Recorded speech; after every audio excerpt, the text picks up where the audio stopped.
we'd started buying kind of long-term rentals, so buy and hold, and had, I'd, at the time you could get a relatively cheap house in Waco for 50, 60, 70, $80,000, and put some work into it, and then turn around and rent it. But you would need, with a traditional bank, you would need 20% down.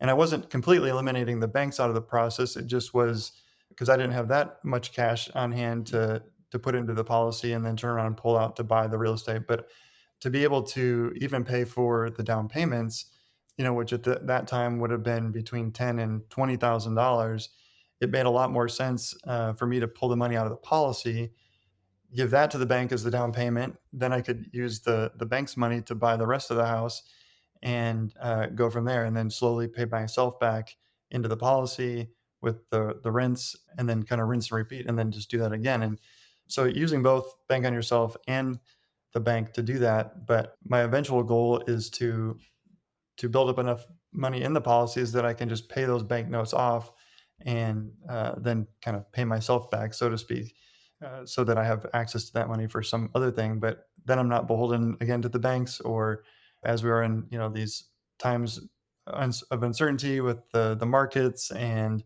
who's being elected, and inflation.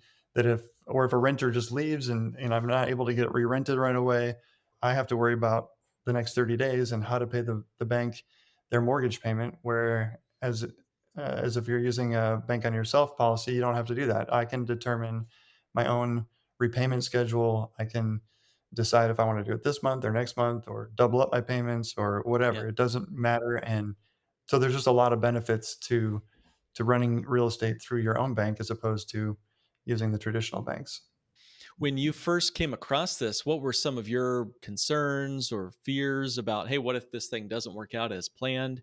Take us back to those moments when you were still kind of fighting through deciding whether or not to proceed with Bank on Yourself. Yeah, I mean, it was a journey for sure. And Mark, was you were just super gracious with me. I mean, we probably spent over 6 months with multiple hour-long Zoom conversations, running through numbers and scenarios, and you just helping me to get a better grasp. Even though your podcast does such an exceptional job of that,